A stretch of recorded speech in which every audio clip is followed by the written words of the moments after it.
Hey everyone, Shabba Gamer here, and welcome back to part number 2 of our Backlash pay-per-view, presented by SmackDown Live, our first SmackDown Live only pay-per-view in our universe mode. Of course, if you've not seen part number 1 of the video yet, then be sure to go back and check that one out. There should hopefully be a link to it in the description, but I'm not generally very good at remembering to do that, but I will promise I'll try.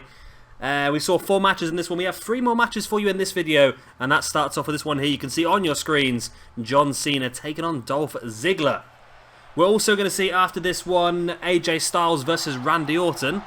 And then, of course, we have our main event as Dean Ambrose defends the WWE World Heavyweight Championship against Bray Wyatt. So, again, if you've not seen part number 1 of the video, there were quite a few matches on there. I need to remember them now because it's been a few days since I recorded part 1. I think we started off with the debut of Kurt Hawkins as he took on PJ Tovey. And we also saw Carmella versus Becky Lynch to become the first women's champion on SmackDown. We had Apollo Crews defending the Intercontinental Championship against The Miz. And we had Heath Slater and Rhino versus the Hype Bros for the SmackDown Live Tag Team Championships as well. So that's what you'll see on part number 1 of the video. And if you haven't seen it yet, I do suggest you watch it first because I might talk about some of the results here. But if you're not bothered, then I won't worry about it too much. Of course, got 3 cracking matches for you here. Not much build-up really, because we've only had 2 weeks to set ourselves up between SummerSlam and this pay-per-view. So we've not had a lot of chance for build-up, but we have put together a couple of cracking matches in Dolph Ziggler versus John Cena, and of course AJ Styles is in a little bit of a struggle at the moment. He's picked up a few losses, including one on the most recent episode of SmackDown against Jack Swagger, which will be very annoying for him. So he'll be looking to turn it around here this evening against Randy Orton. Randy himself had a difficult time a couple of weeks ago at SummerSlam with Brock Lesnar, so both guys will be looking for a victory there to try and kickstart their SmackDown Live careers going forward. Of course, as I've mentioned before, we are going to have just one more pay-per-view for SmackDown in this universe mode, and that will be the last video of WWE 2K16. That will be coming up. Hopefully, it's scheduled for 4 weeks in the future, but it will probably be earlier than that, because obviously I want to make sure that everything is uploaded and done before the release of 2K17 in 2.5 weeks time, about that, something like that. So, yes, we'll get them done. Of course, we have one more pay-per-view for Raw coming up in 2 weeks time. That is Clash of Champions. And we have one more pay-per-view for NXT, which will be 3 weeks time, and that will be NXT TakeOver Philly. So, I'm thinking maybe not this week coming, but the week after, we might have double episodes just to get ourselves ahead, so we do get everything uploaded before the end of the the end of the life of 2K16 really, when it sits on my shelf covered in dust for the next 20 years and being superseded yearly by new games. So again, both these guys in the ring will be looking for a big victory here because they both need something to spark them back in. Dolph Ziggler obviously had an opportunity at SummerSlam. He faced off against Dean Ambrose for the WWE World Heavyweight Championship and lost. He's also had opportunities to try and get himself involved in some other stuff in the universe mode. We've given him opportunities to prove himself, and he's not quite done so well, but obviously a win here against the likes of John Cena would definitely push him up to a higher echelon and maybe open some doors for him. But of course Cena wants that same thing himself. Cena wants to be back involved in the WWE Heavyweight Championship picture, and a win here against Dolph Ziggler would just be the start of that for him. So we've got a lot of interesting things to keep an eye on here, a lot of things that really could force the issue. And I think what I want to start doing in 2K17 again is what I did in one of my previous universe modes, especially in a situation like this where we only get 3 feuds to play around with, then we've got some championship matches. So I'm thinking every single pay-per-view is having a number 1 contendership match for the main championship. I think that's a good way to go forward.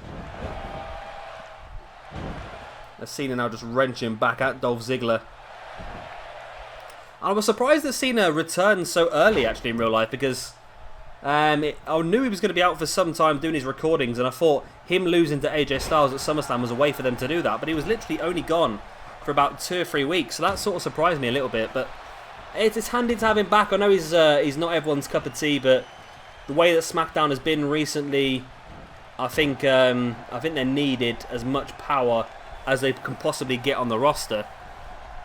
They've been a little bit weaker, and seeing some rumours that I've been hearing recently as well, saying that Luke Harper's going to go to Raw as well, which really confuses me because I think that Luke Harper would be the perfect addition to SmackDown. They need another guy to fight the Intercontinental Championship, and he's a good in-ring worker as well. He doesn't need to be involved back in the Wyatt family. I'm thinking even a feud between himself and Bray Wyatt could be a very nice way to go for WWE. And but I've been hearing rumours that he is scheduled to start working Raw live shows over the next few weeks, and I don't see why.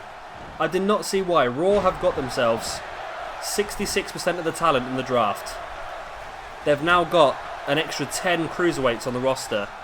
They've just taken Emma back, so there's an extra female on the roster. They've brought in Jinder Mahal, and they're looking to bring in Luke Harper as well. That's a lot of people, and SmackDown have just stolen Jack Swagger. I mean, come on. As much as I think that Jack Swagger could be a decent addition to SmackDown, I'm thinking Luke Harper really could have done something special on SmackDown. It really could have been his chance at a big break, but I just worry that over on Raw, he's going to end up getting lost in the crowd like so many others are at the moment. Guys like Sami Zayn, who really should be doing a lot better, he's been on the pre-show for the last few pay-per-views. I know Clash of Champions this evening, he is in the actual card against Chris Jericho, isn't he? But on the last couple of pay-per-views, he's been on the pre-show. And Neville as well. Neville's been absolutely non-existent. He's a guy that should be wrestling week in, week out, and I just don't see why they keep putting more and more people onto Raw when SmackDown could use that talent a lot better. And I don't know if WWE are still trying to favour Raw over SmackDown or what, but it's just not working because at the moment they're wasting talent that could be so well utilised on a different show. But yeah, let me know what you think on the comment section. That'll be our sort of question of the episode, I suppose. Do you think that that Raw has too much talent to know what to do with, and do you think that SmackDown could use them better? I know, like I said, guys like Sami Zayn, definitely Cesaro as well, Neville. I think Neville's going to be involved in the Cruiserweight division, actually, going forward, so they probably kept him there for now. But yeah, I want to know your opinion on that, because that's the way that I feel. I don't know if I'm just the only one or if I'm just looking too deeply into it. It could have been either way, really. Ziggler now just stamping on the gut of John Cena.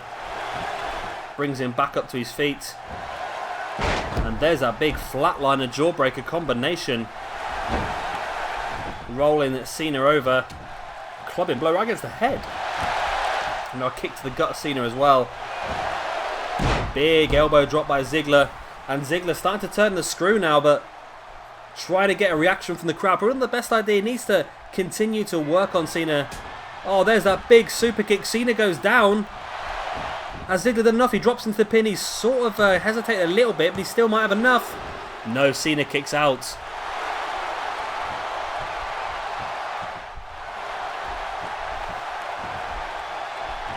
Cena now sending Ziggler off the far open. Cena sort of back in control, sending Ziggler up, launches him into the air, catches him, takes him up onto the shoulders, into the fireman's carry, into the attitude adjustment, into the pin, and this could be all.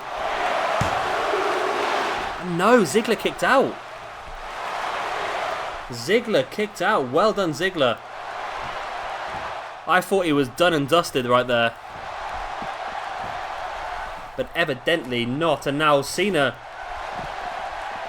What is Cena doing here? He's looking to try and make a statement. We know, like I said earlier on, he wants to be back involved in that championship picture, as does Ziggler. And Cena now taking the top off the announce table.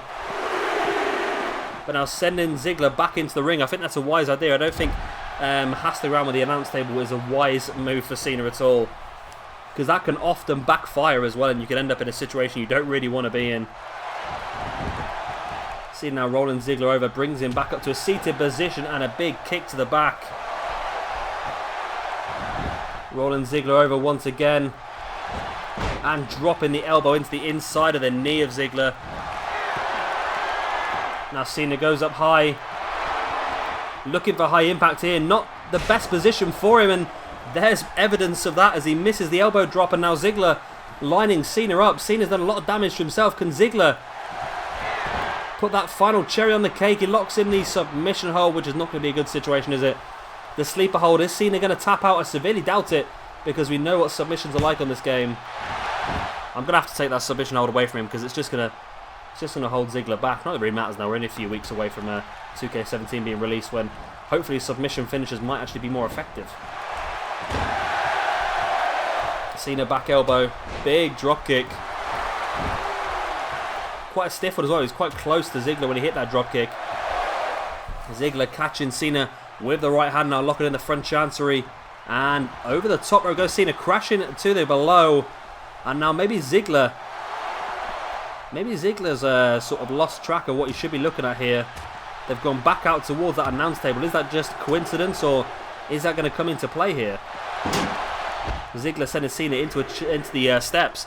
Now, I was actually watching a video the other day on the IGN website, and it was looking at the new table, bits for the game 2K17, and it looks a lot better. It really does look a lot better now, because instead of just randomly throwing people at tables and this, that, and the other through the match, you have to build up almost like a finisher maneuver for the table, and then once you've done that, you do a table finisher. So it's going to look a lot more organic than what 2K16 has looked in table matches, which I'm really looking forward to. So hopefully we can utilise that, especially with the Dudley Boys in the game. Maybe if they do give us back tag team table matches, we can have a look at that, because I'd love to do a tag team elimination table match or something on them sort of lines with the Dudley Boys. Cena now with a couple of big right hands, and Ziggler leant up against the ropes, and Cena springboard stunner. Wow, I remember the first time he hit that and it amazed everyone, then all of a sudden he hasn't hit it for a very long time though, has he? But it's enough to win the match. The springboard stunner by John Cena, expanding the 5 moves of doom to bring in that springboard stunner, and it is enough to keep Dolph Ziggler down for the 3 count. Ziggler had his opportunities, but again, it just was not quite enough. Big super kick, and I thought that could have been it there, but Ziggler just took a few extra seconds there to drop into the pin. And it led to only being a 2 count.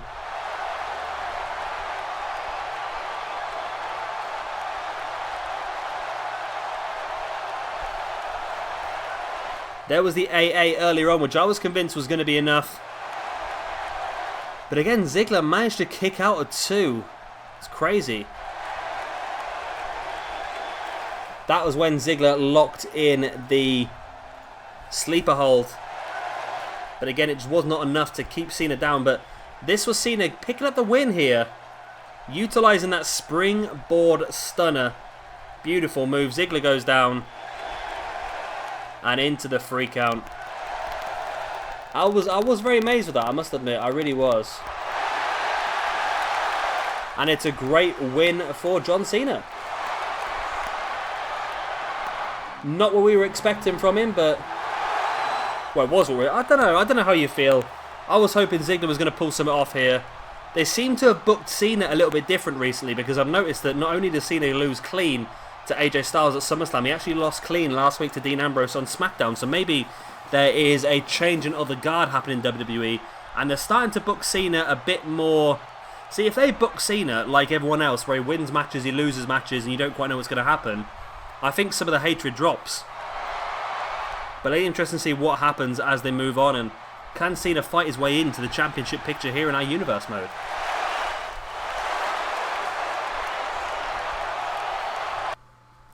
And here is our next match of the evening, as the phenomenal AJ Styles takes on the Viper, Randy Orton. And here we go. Another special attraction match. Not much of a build up to it, but I still think it's a damn good match nonetheless, isn't it? AJ Styles versus Randy Orton. You can't go wrong with that. I'm sure it's going to be a very, very, very interesting match. And of course, be great to see AJ Styles actually on a WWE game for the first time in the next 2 months. I'm so happy for that. And again, I know I've said this quite a few times now, but if you would have told me, say 2 years ago, that AJ Styles would be on a WWE game, I would have laughed you off whatever you were on, basically. And if you would have said to me, say 3 or 4 years ago, that we'd be seeing AJ Styles, Samoa Joe, Bobby Roode, Eric Young, Kevin Steen, El Generico, Pac, all these top class talents from around the world in the indie scene, if you would have told me 2 or 3 years ago they would have been in WWE, I would not have believed you at all. So I'm so glad to see whatever revelation has happened in WWE since NXT's opened, and they've brought all these fantastic abilitied guys in. It's incredible. I'm really happy. And I think it's going to mean that in the next sort of, give it another 2 or 3 years maybe, I think WWE is going to be incredible then.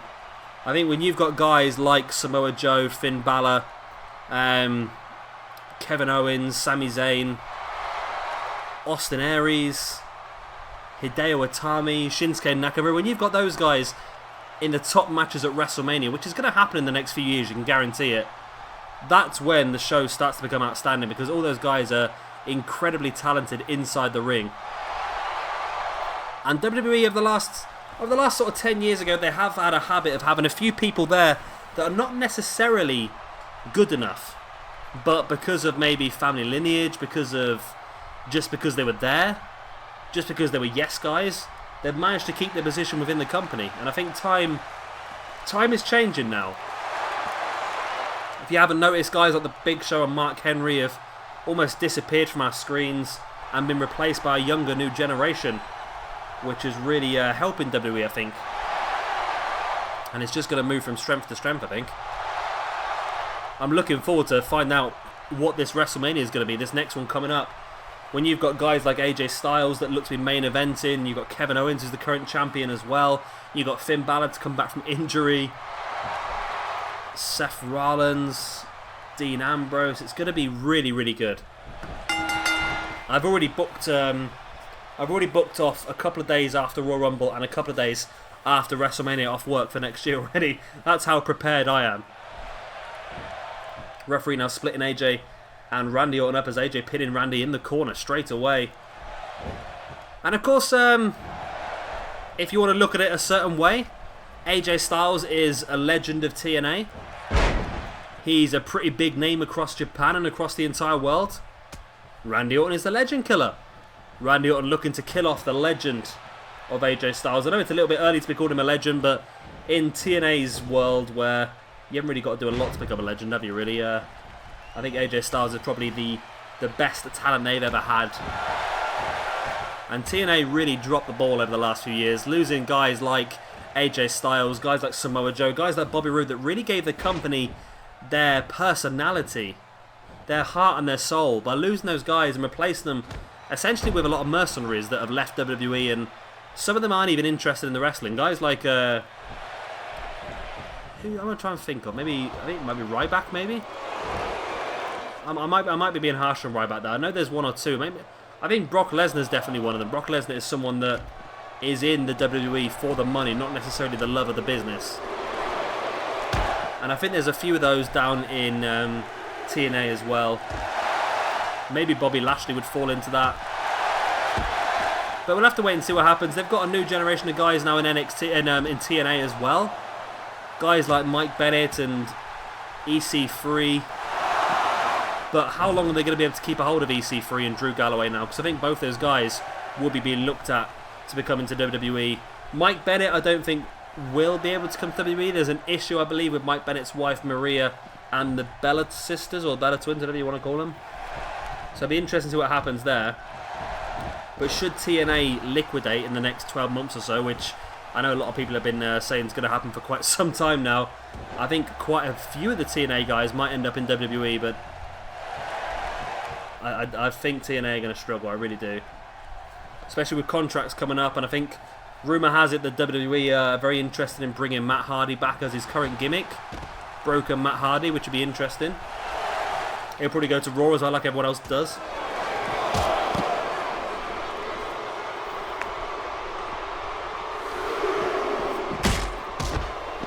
AJ Styles now throwing Randy Orton into the ring post.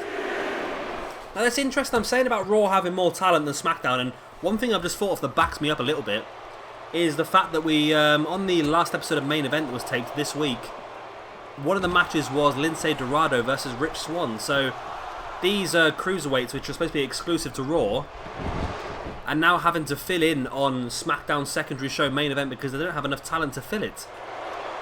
So that's an interesting one.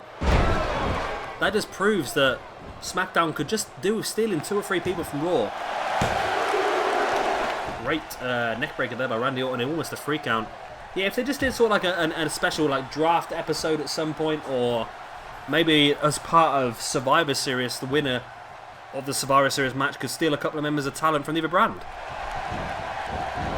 Maybe SmackDown could win a 5-on-5 Survivor Series match against Raw and win 2 random draft steals. Could be Cesaro and Sami Zayn, something like that, just to try and even the talent up. I think that's what SmackDown need, but don't get me wrong, I think SmackDown's still done a fantastic job. I think for me and quite a few people that responded to the last episode of SmackDown when I asked what your favourite brand was, I think everyone else has sort of agreed that SmackDown at the moment is the better show. Randy Orton now taking AJ Styles up on the outside. AJ fights back with that knee to the head. Referee gets up to the 5 count. Randy trying to block AJ, getting back in. Both guys do get back in on the 6 count. AJ now spinning Randy Orton round. There's a Saito suplex. And it's just going to be great in 2K17 having AJ on the game. Just having his persona in the ring, because there's certain things that you can't get with a created wrestler, no matter how good they look. Just the general swagger and the presence is walking around the ring. The style of movement, the style of how you hit certain moves, your taunts, everything like that. Like this for Randy Orton, you can see if this was a generic wrestler, you'd still be able to tell this is Randy Orton just by the way that he's moving and walking around the ring. So to have that for AJ Styles was going to be fantastic. There's the pin now by Randy Orton after taking apart each body part with them stomps. It's only enough for the 2 count once again. AJ is struggling here. Randy Orton in full control. Oh, and out of nowhere, there's the RKO. Randy slides into the pin, and sure, that's going to be all. He was close to a 3 count before, and AJ kicks out again, showing the resilience. I bet AJ's wishing that he had Gallows and Anderson now on his side.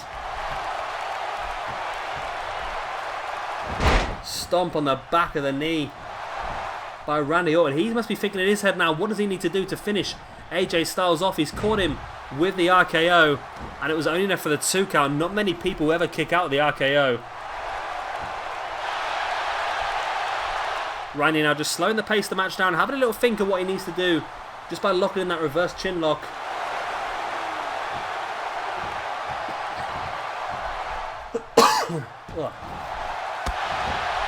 Elbow to the gut. And now AJ fighting back with a snapmare of his own.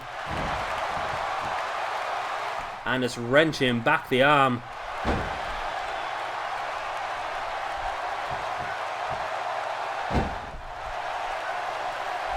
And now AJ looking to slow the match down. Probably looking to try and regain a little bit of energy, a little bit of momentum. See if he can go forward.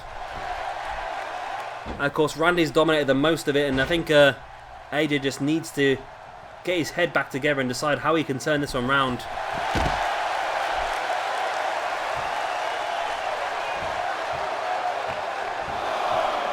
AJ's flat on the outside, and I thought Randy might look to win this by count out, but he's going to go and join him there.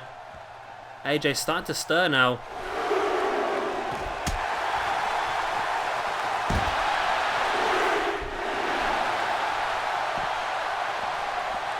Randy bringing AJ back up to his feet.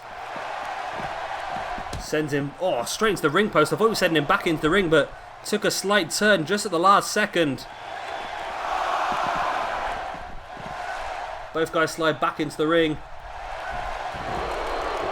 Randy now spinning AJ Styles round, and Randy's really dominated most of this match now. AJ really struggling.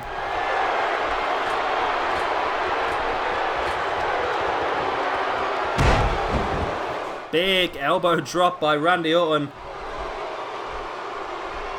Bit of booing going on from the crowd. I don't know if that's something happening inside the audience or whether it's to do with the match.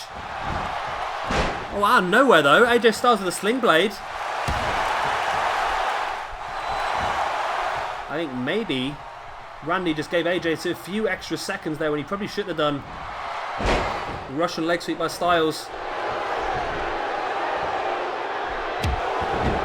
Maybe looking for potentially a calf killer or something there, and Randy fought him off with that boot to the face. Now going for a pin of his own on AJ Styles. 1, 2. Oh, God, that was close to a 3. I don't think you can get much closer to a 3 than that.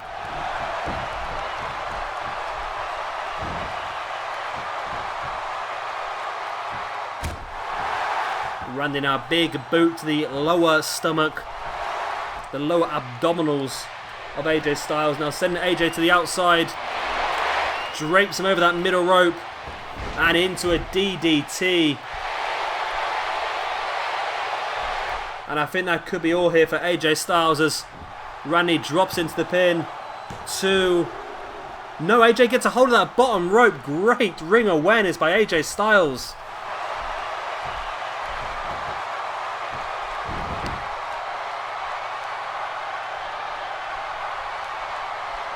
Randy now with a reverse chin lock again, but AJ back up with a couple of elbows to the gut of Randy Orton. Big chop. But again, Randy just catches him straight away into another DDT, and AJ just can't get any sort of prolonged attacks here at all. And now it looks like Randy could be lining up again, slithering into position, drops him into a second RKO, and surely that is game, set, match for Mr. AJ Styles. And it is. There goes the bell, and Randy Orton picks up a big, big victory here over AJ Styles. And I'm sure both Randy and Cena now will be thinking to themselves that they have pushed themselves up the rankings here this evening with 2 massive victories. I think Randy's is a little bit more, don't get me wrong, no offence to Cena, but no offence to Ziggler, sorry. But I think AJ Styles is a bit more difficult of a competitor to pull off the victory.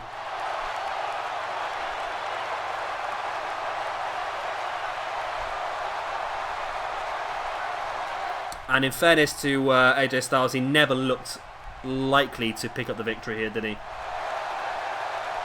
For me, it just seems like Randy dominated the majority of the match, and every time that AJ Styles got a little bit of offense, Randy managed to fight him away. There we go again with that, just that boot to the face. And Randy, he knew he wasn't going to pick the victory here with his pin, but he knows it's just a good way to slow the match down a little bit and get himself a couple of extra seconds to recuperate. And then here it was in the end, was it? There it is. Drops down, slithering into position, and catching AJ Styles with the second RKO of the match. And it's a big win there for Randy Orton. So AJ Styles suffering another loss. Of course, he lost this last Thursday against Jack Swagger. AJ needs to go back to the drawing board, I think, and he needs to figure out a plan how he can start to move forward once again and start to pick up some big victories, because at the moment he's struggling. He really is. But it's a good way for Randy Orton nonetheless. And here is our main event of the evening. It is going to be Dean Ambrose defending the World Heavyweight Championship against Bray Wyatt.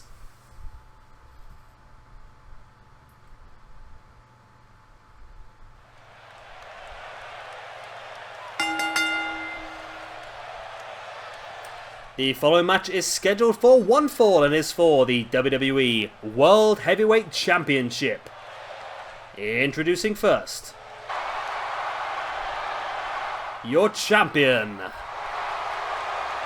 the lunatic fringe that is Dean Ambrose. Now, of course, he did defend this belt only 2 weeks ago, defeating Dolph Ziggler at SummerSlam. Now here he is again, having to defend it straight away against Bray Wyatt.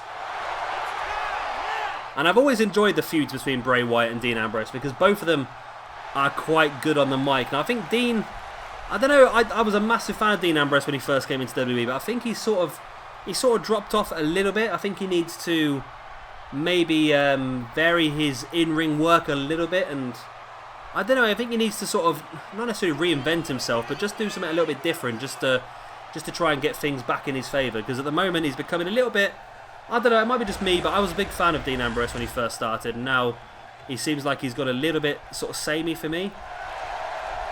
It might be me just being a little bit harsh, but I hope that's not the case. And here is the new face of fear that is Bray Wyatt. A man that I'm hoping is not going to be too long before he's announced as a WWE champion. Because for me, he's a very, very good wrestler. And I think it's a little bit of a crime that he's never... I don't think he's ever held gold. I don't think he's ever held gold, I don't think.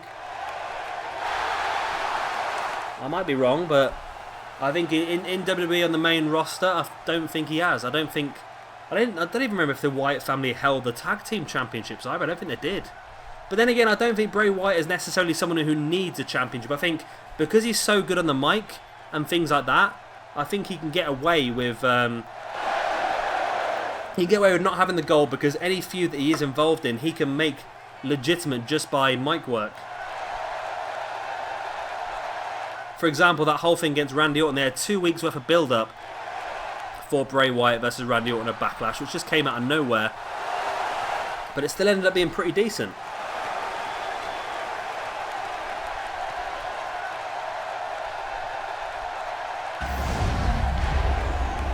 And that is what it's for.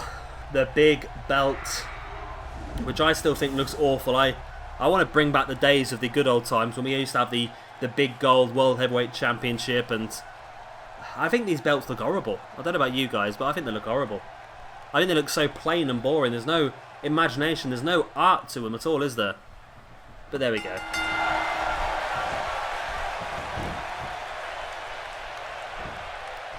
Start off straight away then with Bray Wyatt locking in the headlock and Dean Ambrose sending him off that far rope.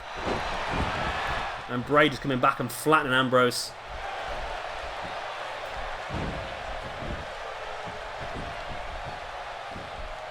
Both guys now jostling for position, but it's Bray with the snapmare taking Dean down.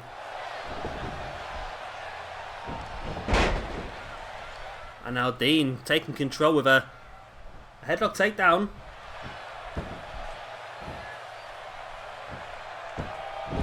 And now Bray into a head scissors. I must admit, when coming into this match, I wasn't expecting there to be a lot of mat work. I was expecting more a rough and ready fight, not necessarily chain wrestling, but I'll take it wherever I can find it. Belly to back slam and a big kick to the chest of Bray Wyatt as well by Ambrose, taking him down, making sure he is down and out. Clubbing blow against the back and Bray catching Dean with the jawbreaker.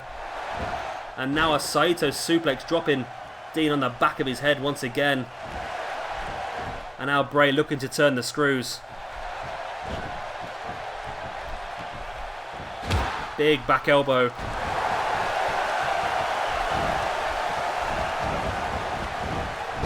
Ambrose sending Bray across the ring and bringing him back into a spine buster.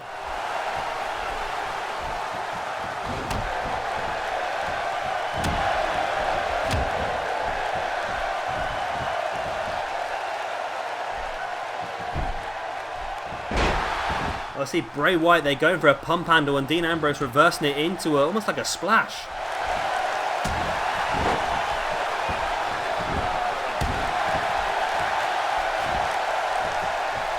Ambrose now bringing Bray back up to his feet and a drop kick to the knee of Bray Wyatt.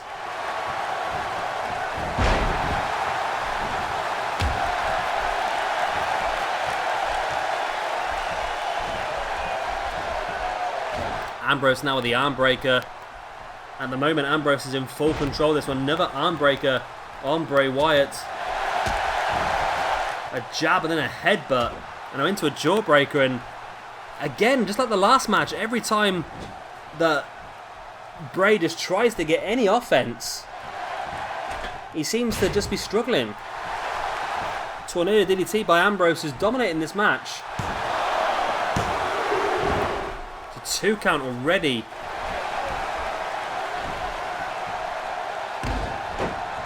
Ambrose now big elbow to the head of Bray Wyatt, now just circling the face of fear. And I don't know what Ambrose is up to here, just running back and forth down the apron, and he's been caught out here now as Bray Wyatt. What's he going to go for here? He's got him up. Super fall away slam. Ambrose flies almost across the entire ring, and now Bray Wyatt going up top. And a big splash, and Bray Wyatt's not the smallest man. When that weight comes down on you, boot to the face of Dean Ambrose as well. And all of a sudden now Bray Wyatt looking to be in some control of this match. There's a snapmare. Could we have a brand new SmackDown Live WWE World Heavyweight Champion here this evening? That'd be incredible.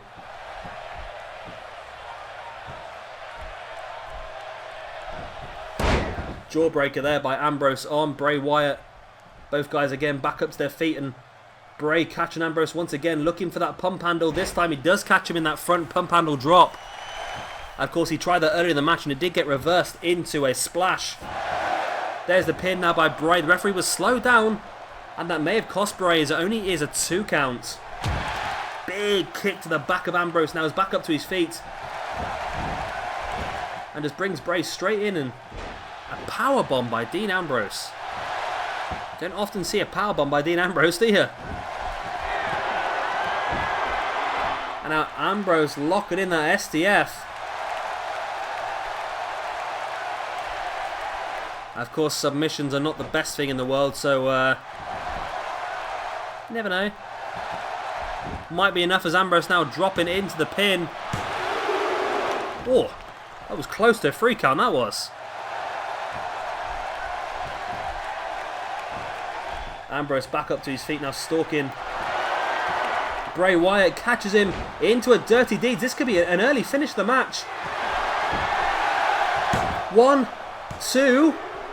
Oh God, my I tell you what, I'm pretty sure I'm pretty sure the referee there stopped counting before Bray had lifted his shoulders. That looked a little bit shifty to me. Ambrose, big elbow to the back of Bray Wyatt, now taking him up onto the top rope. We've seen Bray Wyatt catch Dean Ambrose with a super fall-away slam. Now Dean Ambrose taking Bray Wyatt down into that super backdrop. That is a big, big move that can cause a lot of damage as well. Again, though, it's only enough for a 2 count.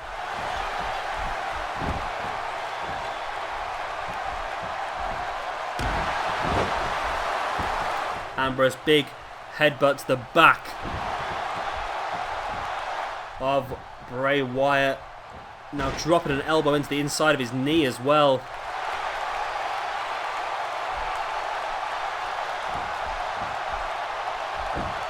Ambrose now rolling Wyatt across the ring. And a big boot to the chest. And I think Ambrose is now slowing things down, looking to try and find a way to turn this one around. Finish this one off. Bray, big Uranagi taking Ambrose down into a pin of his own. 1, 2. It's only a 2 count. And Bray nearly turned this one around. Taking Ambrose up and spins him and drops him straight across the knee. That could break a rib. That could now. Oh, Dean Ambrose, you could be in trouble here as Bray Wyatt crabbing. I must admit, this is my favourite setup for a finisher manoeuvre on the game, is Bray Wyatt's. There's the Sister Abigail. Do we have a brand new champion here? Again, referee very slow down. Oh, and Dean Ambrose kicked out. No way. Oh. Just this match is, I don't know how these two guys are even doing this.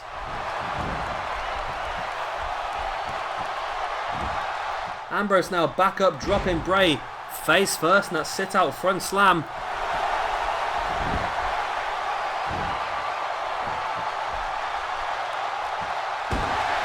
Big kick to the gut of Bray Wyatt now as well. Ambrose spinning Wyatt around into a neck breaker. And Ambrose now back in control of this match. Can he finish this off and retain his championship for the second time in this universe mode? Of course, he had to defend it a couple of weeks ago against Dolph Ziggler at SummerSlam. Now here he is at Backlash. Lock it in. The dirty deed to the second time, and he hits it into the pin. 1, 2, and 3. And there we go. Dean Ambrose does successfully retain the WWE World Heavyweight Championship here in the main event of Backlash, presented by SmackDown Live. And what a match this was. Both guys really showed great promise that they could win this one. We saw the Dirty Deeds hit twice. We saw the Sister Abigail as well. Both guys showing incredible resilience to last as long as they did. But eventually it was Dean Ambrose's second Dirty Deeds which finished off Bray Wyatt. This was an STF earlier in the match as well. Trying to make Bray Wyatt tap out, which is not a thing that I think many people are ever going to do. I don't think Bray Wyatt is the sort of guy that does tap, is he really? And there was the pin straight from the STF. That was not enough, of course. The match continued on. I'll tell you what, there's a little bit about that animation where your hands are pointing the wrong direction, which looks incredibly painful. And there it was, straight from that STF into the Dirty Deeds. That was the first one in the match. But of course, that was not enough to finish Bray Wyatt off. But then here was the second Dirty Deeds right towards the end. And there it is. Bray Wyatt very close to the ropes. Where was his hand? Oh, no. I was going to say his hand might have been in the bottom rope, but it did swoop back in. And there it is. Dean Ambrose successfully retaining the WWE World Heavyweight Championship.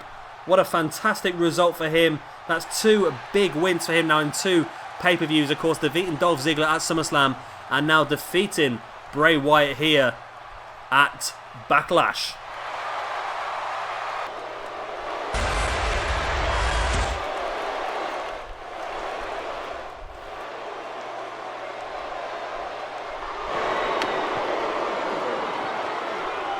What was it? Is this? It's Luke Harper. It's Luke Harper. He's been out injured now for quite some time, Luke Harper.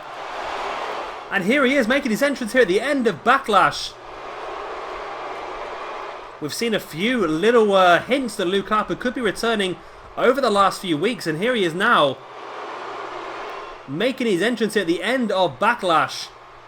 This is a massive return. If SmackDown have confirmed the signing here of Luke Harper, that'd be huge. A great asset to the SmackDown roster. And here he is, obviously coming down here to console the leader of the Wyatt family, Bray Wyatt.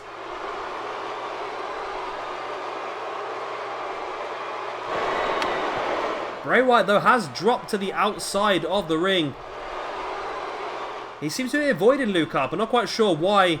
Maybe allowing him to take the full happiness of his return, maybe. Now, it's almost like Bray Wyatt doesn't even know what to make of this. He's outside the ring still, just trying to pace him back and forth. Obviously, he's not happy about losing the match.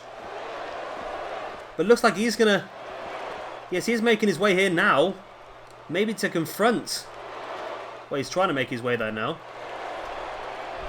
Maybe looking to confront Luke Harper here. Obviously, Luke Harper's been out for quite some time. Harper taking a few steps forward there towards Bray Wyatt. Oh, and Harper now has Bray Wyatt, takes him up and drops him face first.